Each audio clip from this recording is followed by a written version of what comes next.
Sponsored by Midland, communication for every adventure. The industry leader in radio communication technology and innovation for over 50 years.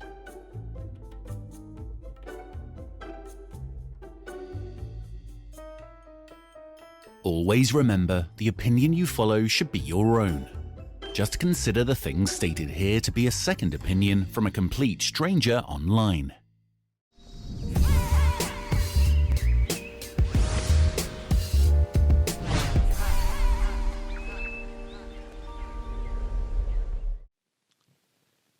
Hi, my name is Phil from Waypoint Overland, and you're listening to Random Waypoints.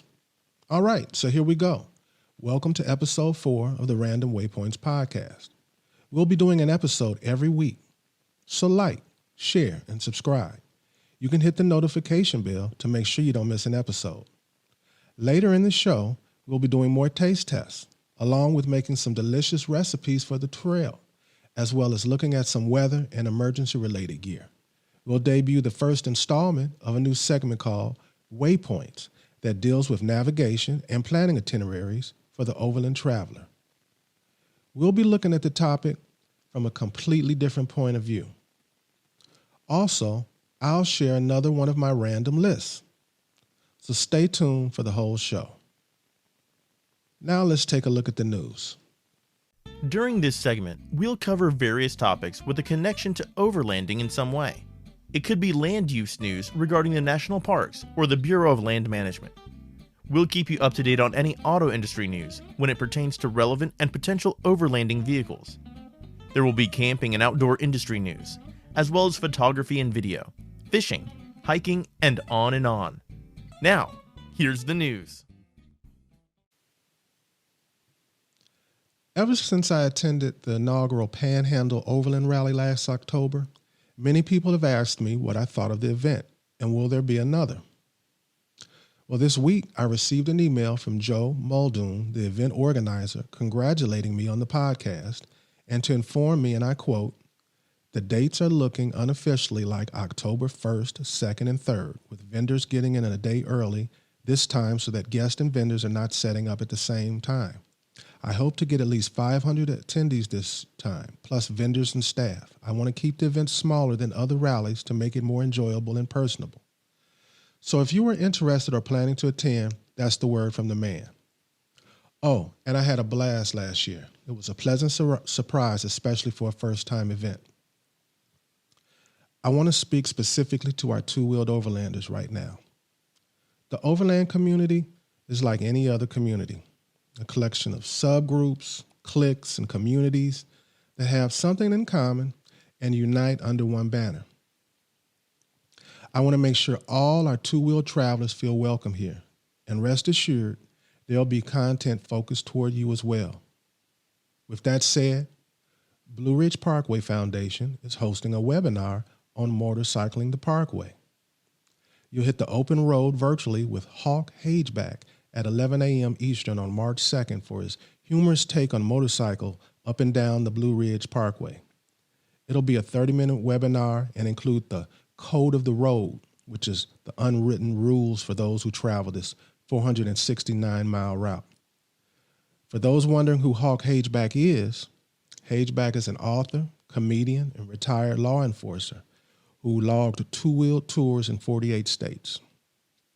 He's written a series of motorcycle adventures, guidebooks about over 5,000 miles of the best riding in the eastern U.S., including Southern Appalachia and the Blue Ridge Parkway. And he's performed at comedy clubs in Atlanta.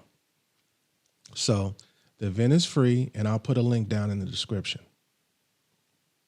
Well, some people are going to say they're too late to the game, but this week was the launch of Harley-Davidson's Pan American 1250, which will be the company's first adventure touring bike. So I'm wondering, will this become a valid or successful choice for exploring in the overland community? It's a liquid-cooled V-twin that produces 150 horsepower and 94 pound-feet of torque. Their top-level Pan American 1250 special model adds electronically adjustable semi-active front and rear suspension. The special model also gets tire pressure monitoring, a steering damper, a brush guard, and skid plate, as well as an adjustable rear brake pedal an adaptive front headlight, and heated hand grips. The electronic suspension automatically drops the bike when at rest and raises back up under motion.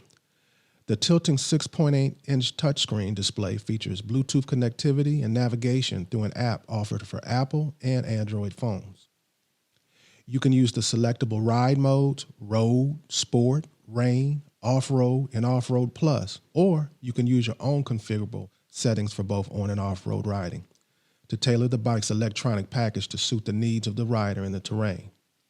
Its features enhanced electronic braking, anti-lock braking, traction control, and hill control. Cruise control comes standard. Pricing starts at $17,300 with the special edition at $19,900. Both will arrive in dealerships this spring. And you know with a Harley, you can expect all kinds of accessories. I'd like to hear what you think of it for overland travel. Do you predict this very obvious attempt at wooing younger generation of riders to be successful or not? It's time now for a new segment here called Waypoints.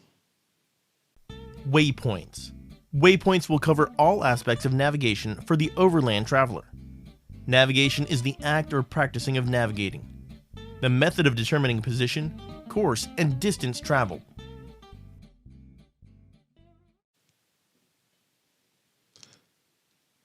Navigation is the process or activity of accurately ascertaining one's position and planning and following a route.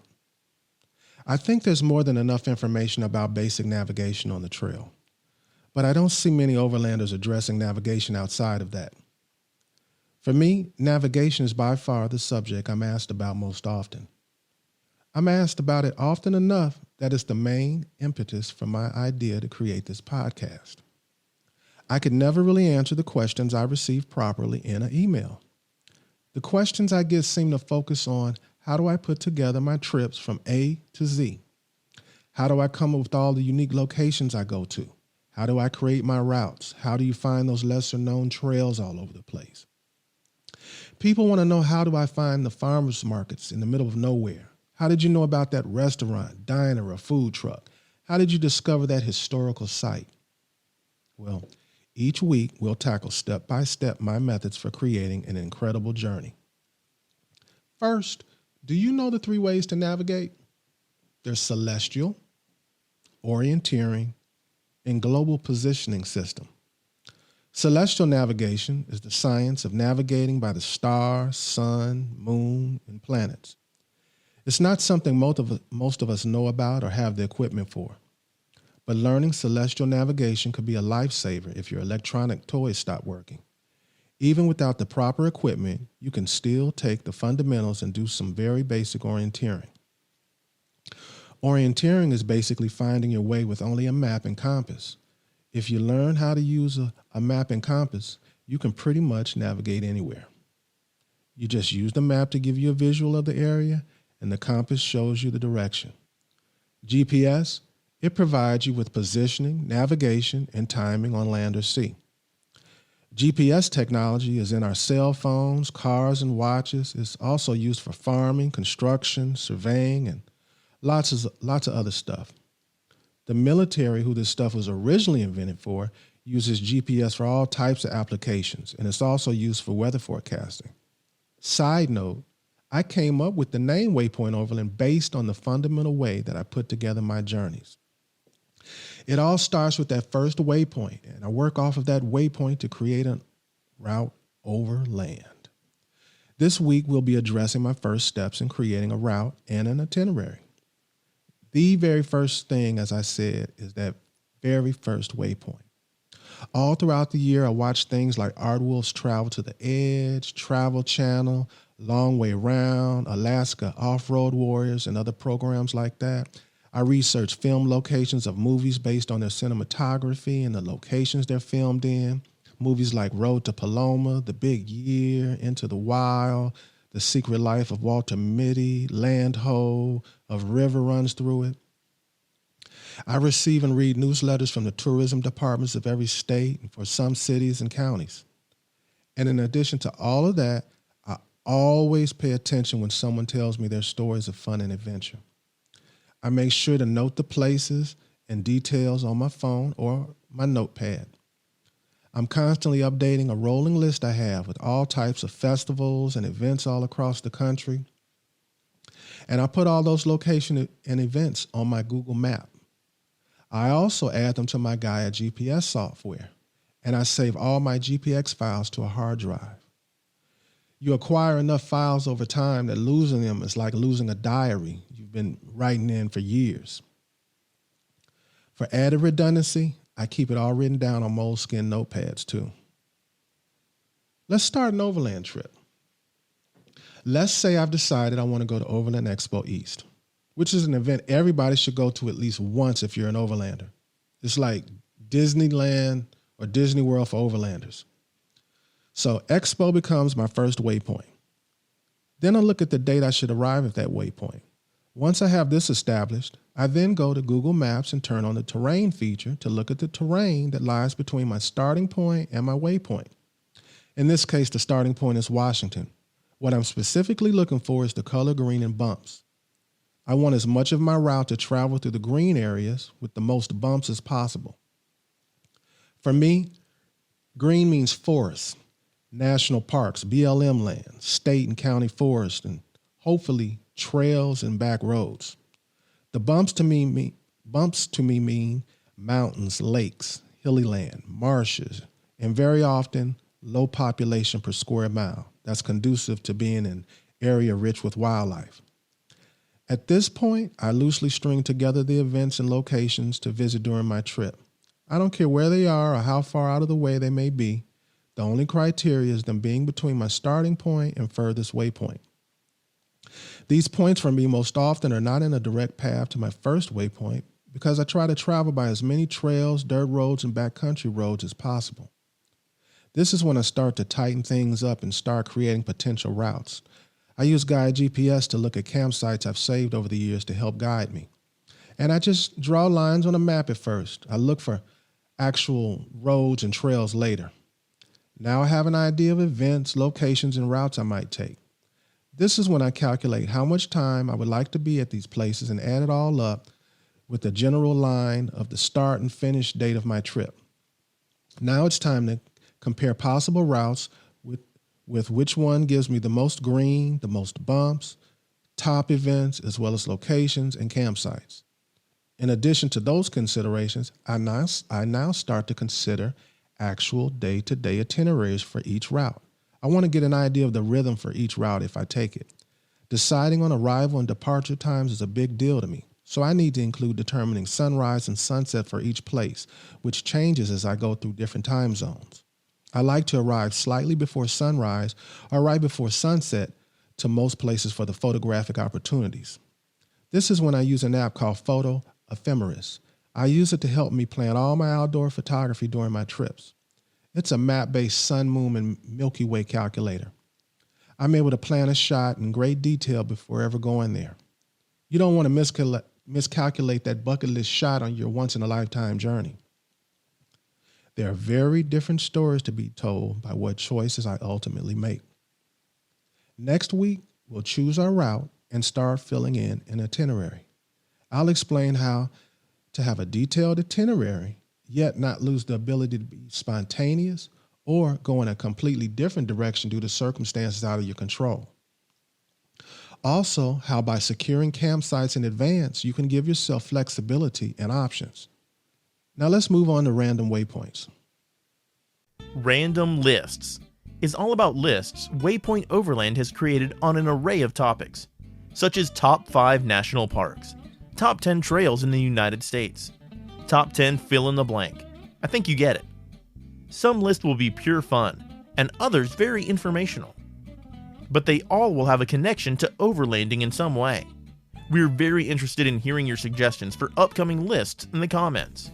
Now, here's our random list.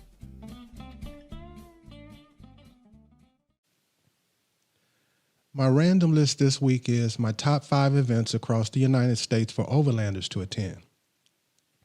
My criteria for this list is camping opportunities, location, opportunities beyond just the event, and what the event has to offer.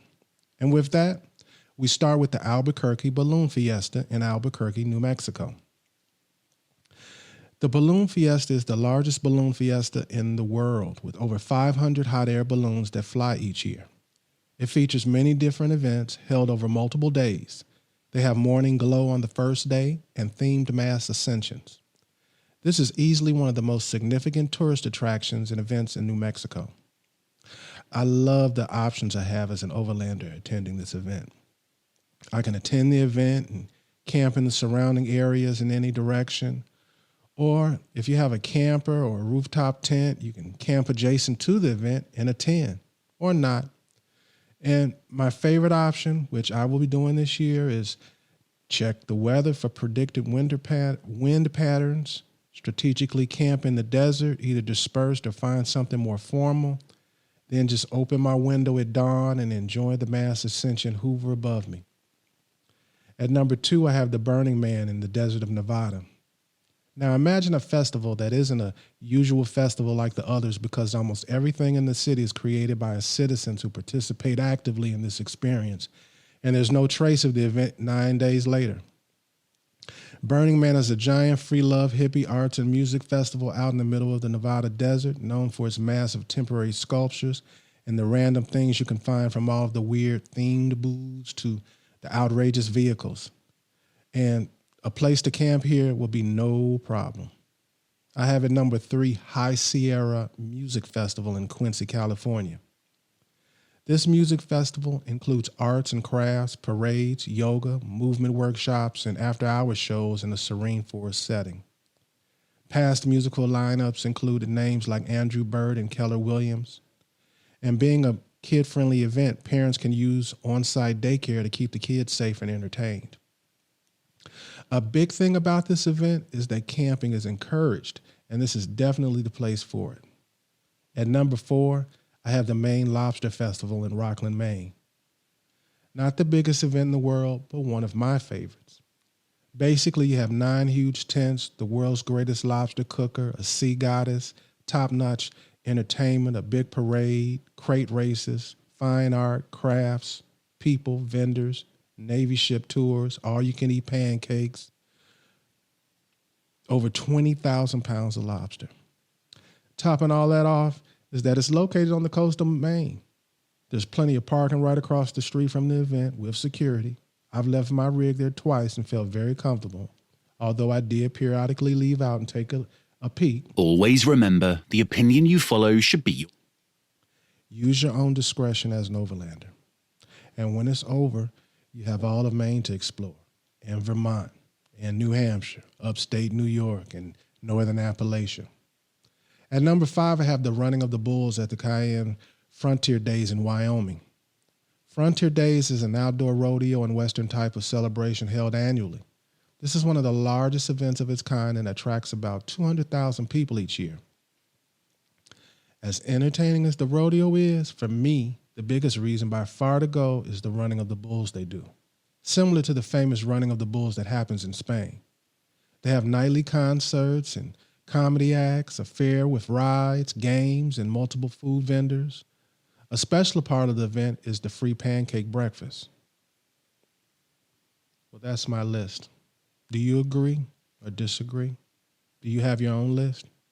Share in the comments. Let's keep it rolling with the communications. And speaking of communications, the Midland ER310 E+ Ready Emergency Crank Weather Radio is a must for emergency preparedness. The ER310 keeps you informed in case of severe weather or civil emergency. Just 1 minute of cranking produces 45 minutes of radio time and 30 minutes of flashlight use. Plus, its durable body means that it can stand up to rainy weather or a drop onto a hard surface. It has multiple sustainable power sources, solar, a hand crank, and rechargeable battery. But you always have a backup option of using a common AA battery. It has a bright flashlight that uses Cree LEDs. There's an SOS flashlight beacon. It activates Morse code for emergency assistance. You can charge your devices through the USB connection. It even has an ultrasonic dog whistle that may help assist search and rescue teams in locating you during an emergency situation. Here, we're experiencing avalanches in the mountains, and a dog whistle may be your only hope. 32 hours is a long battery life under normal use with this rechargeable battery. And its main purpose for me is its NOAA weather radio with alert. The weather alerts sound when issued on local channels. I posted on Instagram in one of my trips to Colorado this year about encountering severe weather. There were weather alerts going off on my Midland GMRS radio all day. My words wouldn't have been so poetic about the experience if I had been surprised by the weather. Because the information I had was so up to date, I was able to squeeze in trail time to Engineer Pass and head back to camp. And early the next day, I went to Stony Pass, the whole time being able to stay away from the worst of the weather pattern. I hunkered down in my rooftop tent during some brutal hail, lightning, snow, rain, and thunder all in one night. I was listening to the latest up-to-date info the entire time on my Midland ER310 weather radio. I felt that at the altitude where I was camping, I'd be fine. But if things changed, I would know in enough time to evacuate. This enabled me to have a great time and avoid the worst of the weather. As a matter of fact, when I woke up, I enjoyed a sunrise that only comes after a weather and a storm. It's ideal for emergency preparedness, overlanding, camping, and everyday use. It's something you should have at home and on your travels, in my opinion. Well, the stomach is growling, and it's time for taste test. Taste tests. Taste test is where we evaluate the taste of a food product, whether on its own or compared with other products. Some taste tests will be conducted blind, while others will focus on a particular brand or item.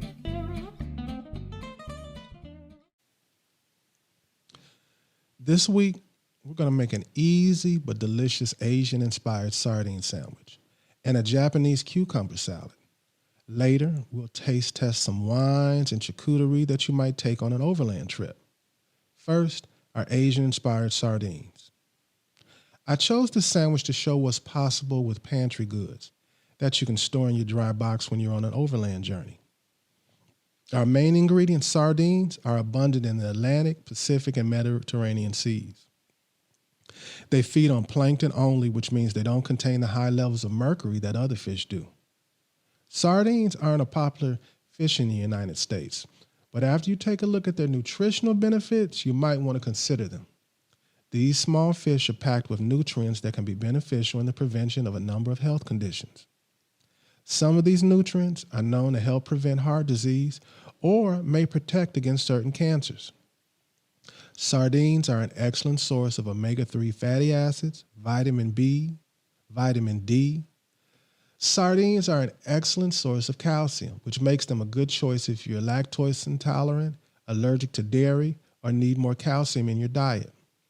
If that's not enough, sardines contain the following minerals: niacin, iron, potassium, magnesium, zinc, phosphorus.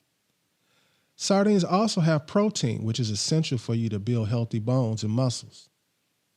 Another thing about protein, it helps create antibodies that keep our immune system strong. While sardines can be enjoyed fresh, they're highly perishable. That's why most commonly they're found canned. With that, let's get started on our sandwich. Okay, here we go. These are the ingredients. It's very simple: cucumber, red onion, chili garlic sauce, some toast, and sardines. So let's get this going. The first thing is what we're going to do with the bread. So with the bread, you can do it as is, but typically for this type of sandwich, we cut off of the ends. So we're going to cut off the ends, which is very easy to do. Anybody can do that. This is a sandwich that anybody can do, and I chose it because it's something that you can keep in your dry box, and you can make it like that, and it's delicious. So we've got our bread, right?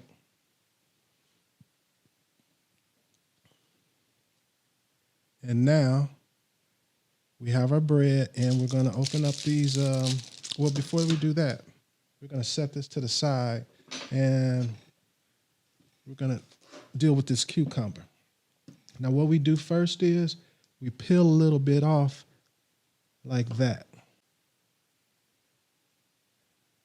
And you don't want to go in deep. You just want to get enough off to leave that white like what you see there. And 4 sides is good. This one, so now once you do it like that, we're going to cut very thin slices. And I mean thin. The thinner you cut them, the better. Now, I know I'm not doing a good job at this second, and that's because it's so important to have thin that I'm focusing on that. And I don't mind messing up a few to get the thin. And I can even use some of the broken ones. It won't matter. Now, the reason why we want them thin is because this is about flavors and textures. And with this particular dish, textures has a lot to do with flavors. If you cut these thicker, you may like them that way, but it's going to have a different flavor than if you cut it thin. The same with the onions. Another version of this that I make, I use white or yellow onions, and I cut them thick and chunky. And the thick and chunky has a lot to do with the flavor and with the texture, the way it crunches when you bite into it. So it's going to taste good no matter what. But ultimately what's going to happen is after you've made a couple of these, you're going to decide what thickness or thinness. But traditionally, you want this thin, especially if you're doing it Asian style like we're doing. And speaking of that, this is Asian inspired, but you can use hot sauce, you can use Tabasco, you can use salsa, sofrito, mustard, all types of things. There's more than one people that make sardine sandwiches, so you can go in many different directions with this, but we're going Asian style today. So give me a second, I'll be right back. I want to drain these sardines. All right, so we have our sardines. They look delicious.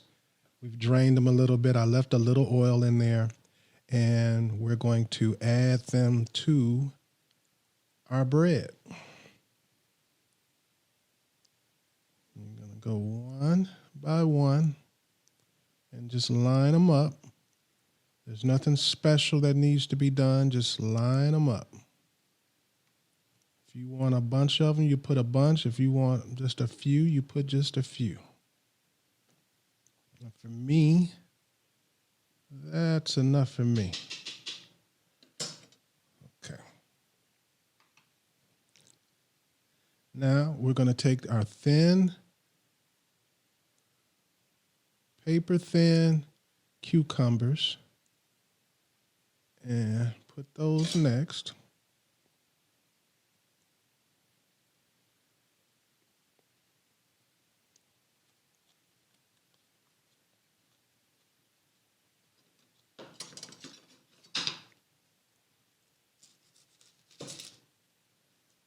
We're going to thinly slice some red onion.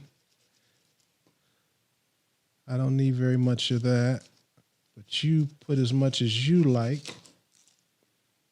That should be enough. And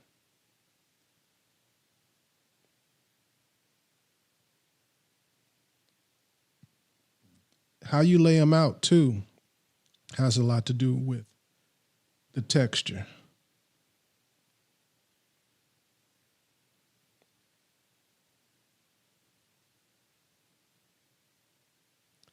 And that's enough onions for me.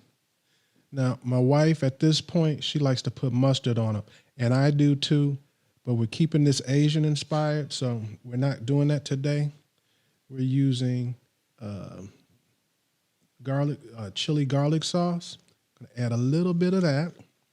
And when I say a little, because you don't want it to be the main flavor component. You just want it to to add just a little bit of spice. And see, that might not be enough for most people, but I mean for some people, but for most people that's going to be perfect. And then we crown it with our bread.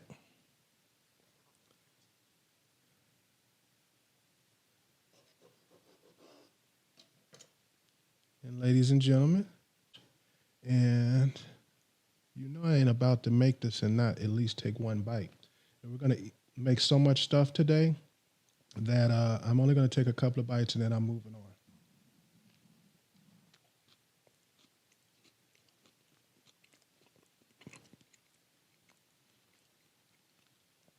It's delicious. I like canned fish of all kinds, so this is right up my alley. You can keep cans of these in your dry box forever almost, you know, at least for a full season, a whole year. You can keep them in your dry box and they're there. You can either eat them out of the can, which I like to do, or you can make something like this.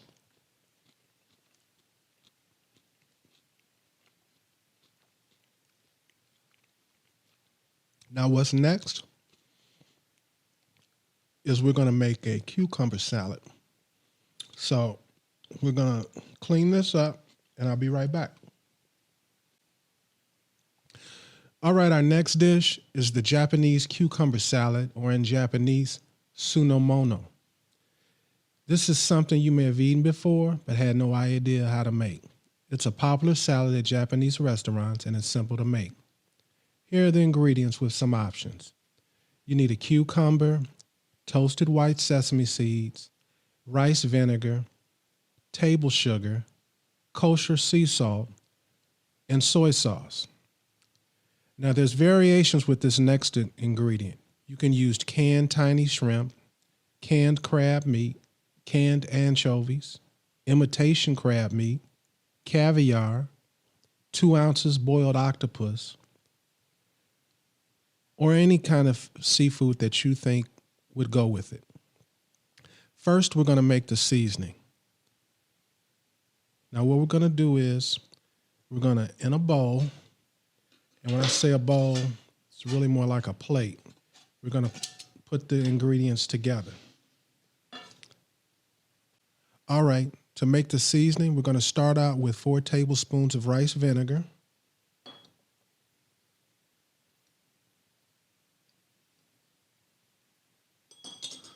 I rarely measure, but I'm giving you measurements to start.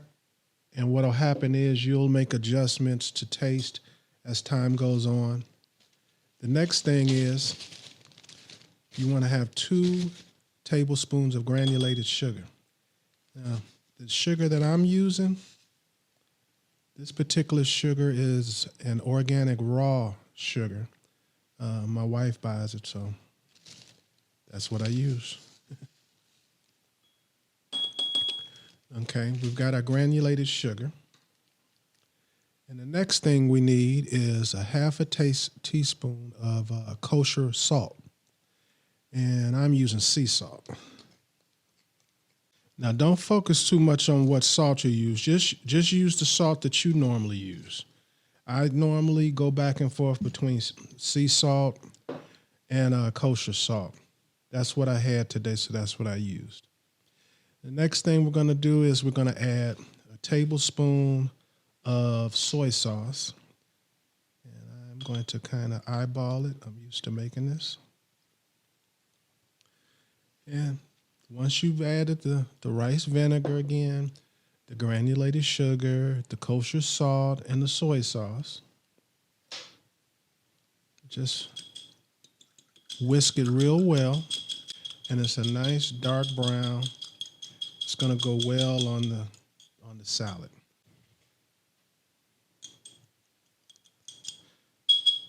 Okay, so if the vinegar taste is too strong, you can dilute it with a little small amount of water.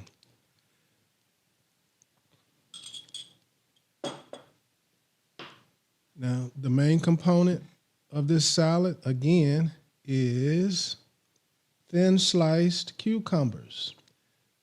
And they're going to taste completely different than what we have become accustomed to, because the sauce and whatever variation you decide to add to it gives it just a completely different flavor. And I try to make mine paper thin because I like the sauce to get right into the cucumber.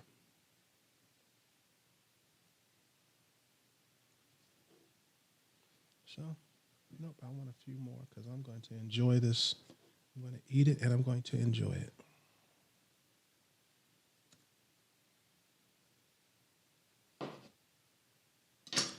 Okay, now we're going to combine this. I'm going to grab a plate.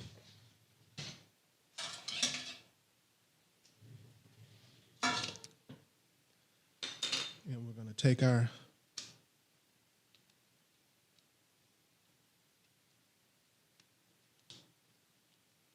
I think I need some more cucumbers.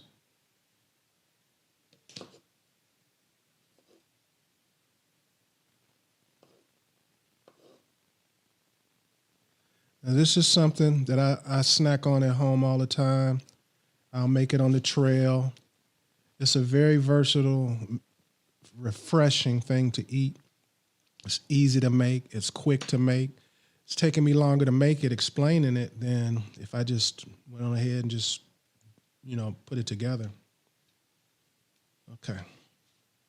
So we have the cucumbers and laid out, and we're going to take our sauce, and you don't overdo it. I made all that sauce, and all I'm going to do is drip a little bit over it, a little bit at a time. But you don't want them drenched. You don't want to overdo it.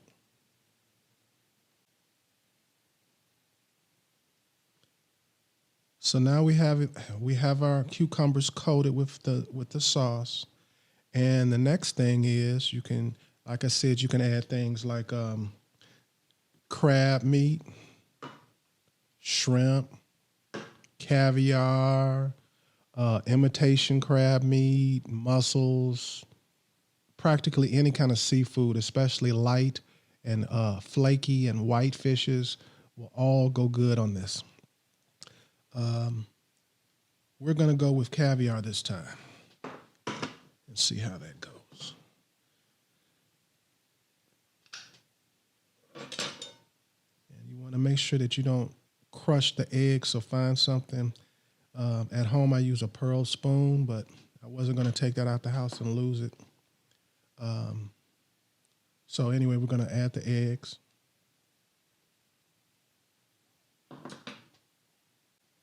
I love this particular version with the, I don't do this one very often because it's salty. I have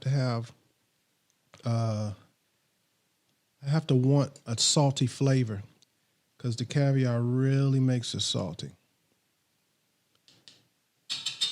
That's actually a lot.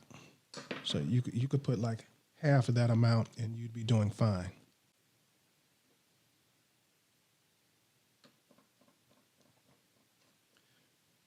Okay, so it's time to try this. Trust me, guys, this is really, really simple to make. Try it. If you don't like caviar, use some of the other things, but make this. And it's healthy. It's light and it's delicious.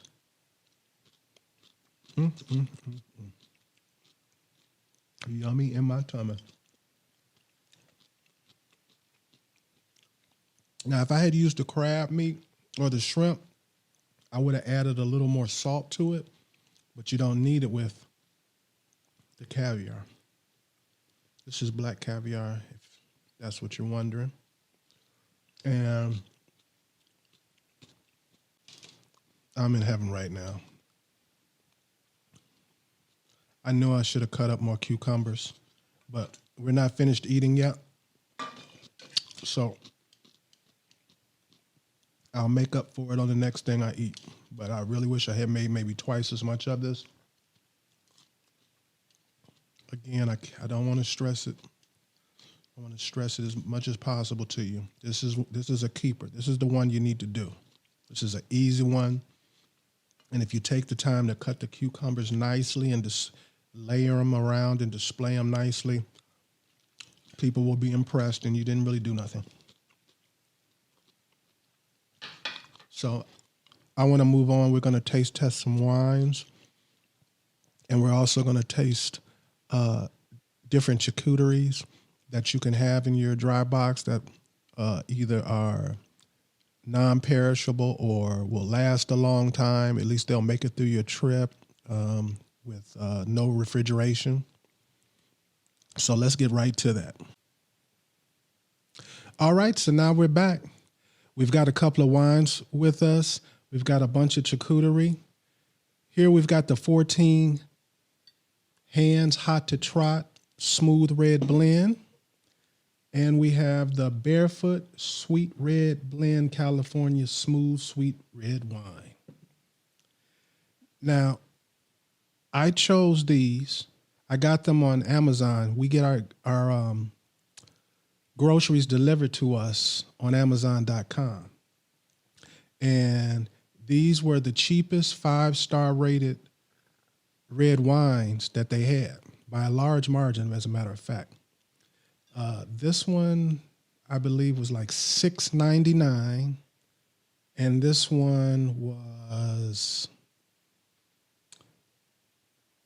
$8.99, something like that. So they're cheap wines, and what we're going to do is we're going to test them out today.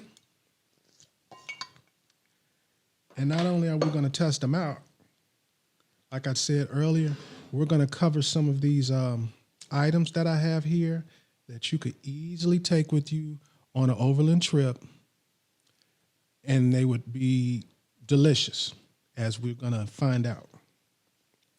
So first, we're going to start by opening these wines up.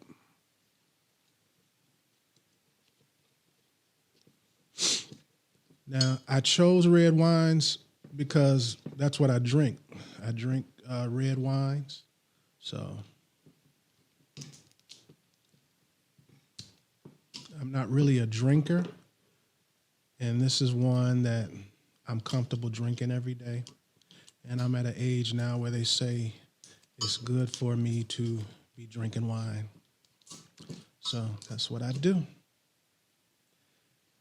All right, this first one that we've got here, we're starting with the Sweet Red Blend from California.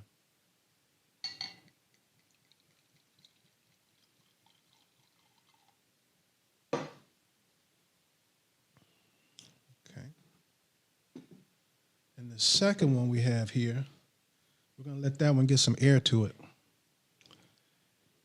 The second one that we have here is 14 Hands Hot to Trot. Well, out of the two, I like the bottle better. It looks better. It's a prettier bottle. But that doesn't mean a thing. It could turn out to be the worst. So after I open this particular bottle, then I'm going to explain what's going on here on the table. And by that time, our wines should have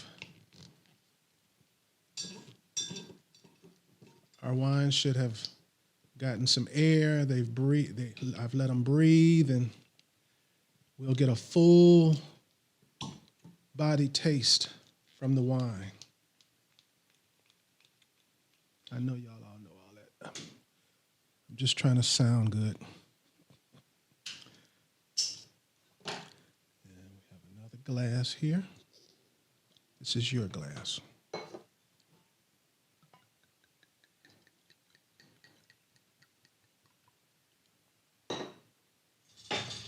Okay. I'm going to put these bottles out of the way for a second.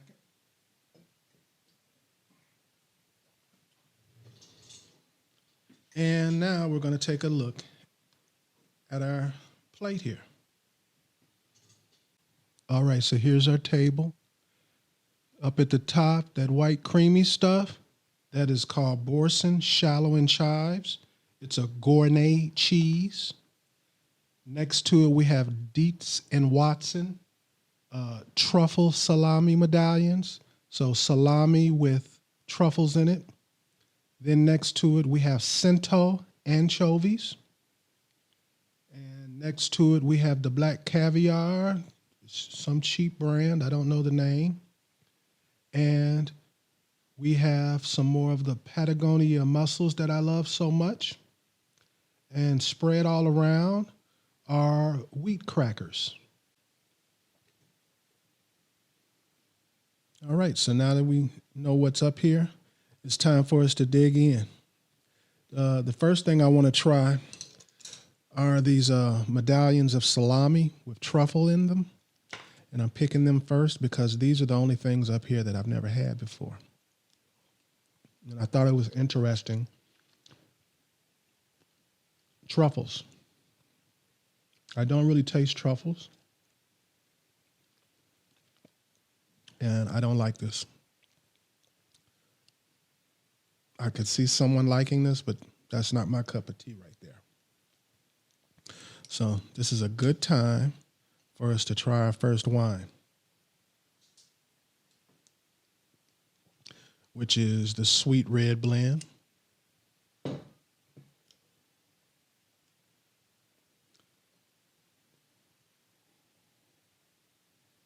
Smells good. Smells like wine.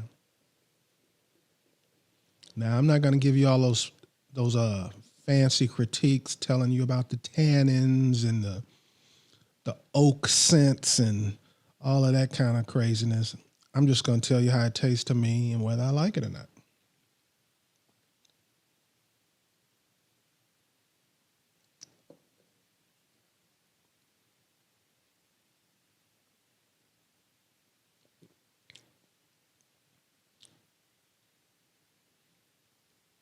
It tastes nothing like what I thought it was going to taste like.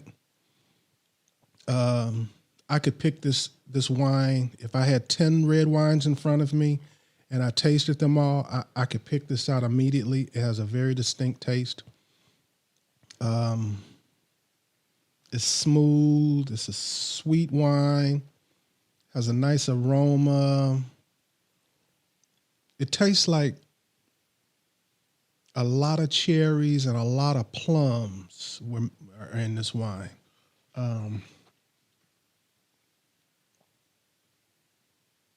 Flavors of black cherry and plum. This is a winner. This is a winner. And if you haven't learned yet, I taste something and it's either a winner or it's not right off the bat. It's not gonna grow on me. So let me finish my wine.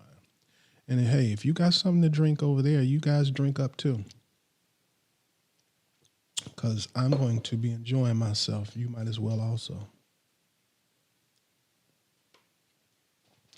All right. Next thing we're going to try are some of these anchovies. Now, when I've said that I've had these before, I haven't had Cento before, but it was more popular on Amazon than the ones that I normally get, which are Little Oscars.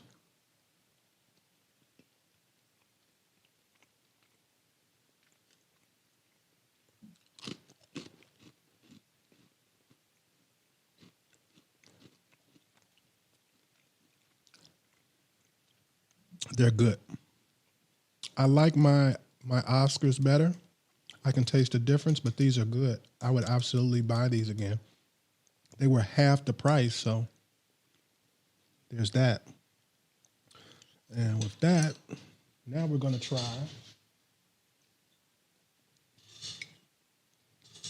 14 Hands Hot to Try.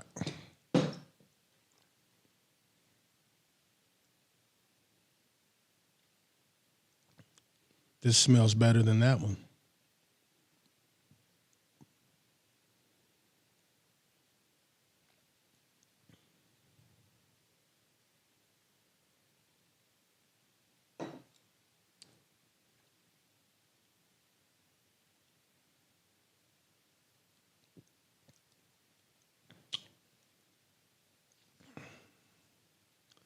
This is the one I would drink at home or wherever. This is one I would purchase it for myself.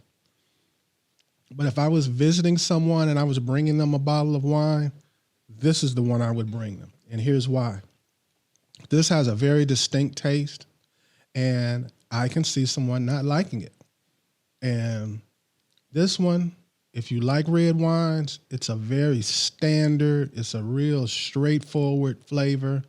It doesn't stand out. It doesn't taste bad. It's a good tasting wine, especially considering its price. I could see this being somebody's everyday wine that they drink all the time, and being 110% satisfied with it.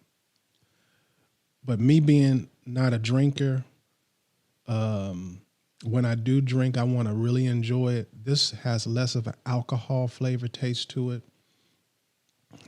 It kind of reminds me of a Syrah wine, kinda mixed with a sangria, if that makes any kind of sense. I could actually see myself using this as a base to make a sangria, to try and give you an idea of the taste. Very unusual, but delicious.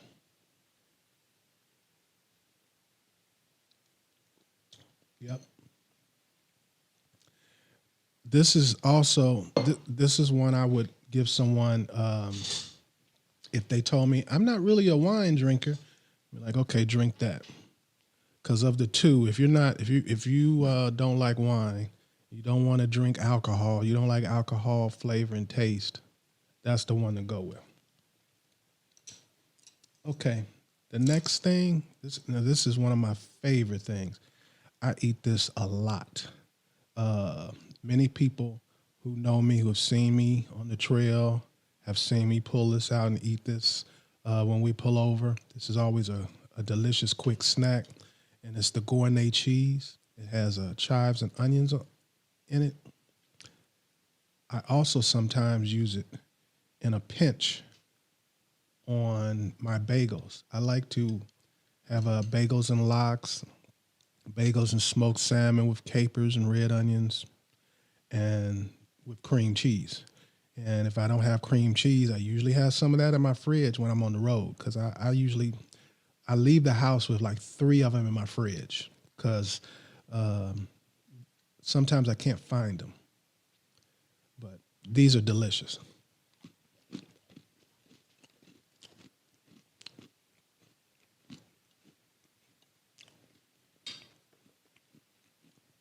Something else I do with these, I'll take some preserved jalapenos, the ones that come in the jar and are already cut up. They've been marinating in oil. I'll chop them up real, almost like minced. And I'll whip it up in here. And I'll take a little bit of tuna and I'll break it up and I'll mix it up in there. It might be an actual dish that I don't know the name of, and I didn't actually invent it, but I think that I invented that. But and it tastes good. This chopped up with a little red onion and a little jalapeno and a little tuna. Or you can use mackerel.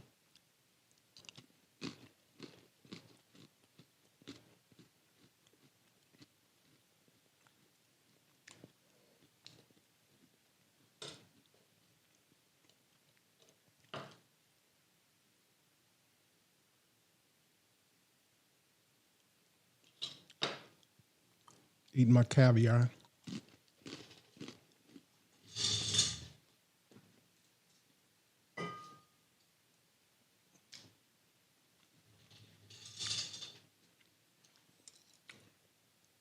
And another thing that I like, I showed you these a few weeks ago. I'm eating some mussels from Patagonia Provisions, which is a part of Patagonia. It's their food section. And even though this is my favorite thing, and I talked about their food the other week, what I didn't tell you is I only showed you like a very small portion of all the different kind of foods and seeds, and they've got all kind of stuff. So go over there and check it out. If you didn't like what you saw, there's something over there delicious for you to eat.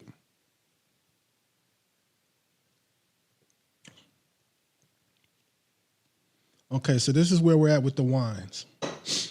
If I had only brought that one and this was going to be just this and this wine, I'd be totally fine. I'd drink it up. I'll go right through the bottle. But this one is so just delicious. It's just tasty, which I don't ever think of the words delicious or tasty when I think of alcohol. This one is delicious. So I've tried everything. We did the Asian sardines. We did the cucumber salad. We've tried all of these.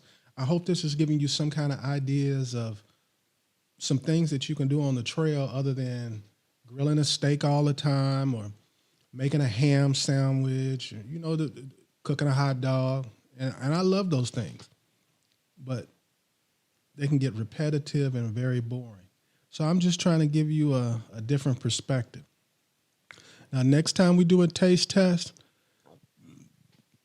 no more of this stuff. We're going to get into some cooking, and we're going to leave this alone for a little while, the canned goods and the dehydrated meals and all of that stuff. We may come back to them, but we're going to go in a completely different direction. I also have a segment coming up that I'm working on with someone where he's going to show you how to make inexpensive meals on the road. So I'm just kind of rambling now. The show is over. I want to thank you for stopping by. I hope you come back again. I hope you like, subscribe. If you do subscribe, hit the notification bell so you don't miss a show. Please share the show. The show is going to get better. There's more segments that I still haven't gotten to. I've got a ton of interviews that I still haven't shown yet. Everything's looking positive. I'm very shocked. Subscribers are growing at a rate faster than I thought because I really didn't even think about it. And if you had asked me, I didn't think it would be doing as well as it is. So I'm thankful for all the new subscribers that I've gotten. And with that, I want to say, everyone stay safe, tread lightly, and hopefully I'll see you here on the trail soon.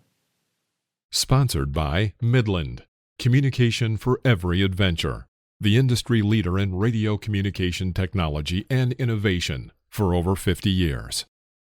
You have been listening to Waypoint Overland's Random Waypoints. Like, subscribe, and stay tuned for more.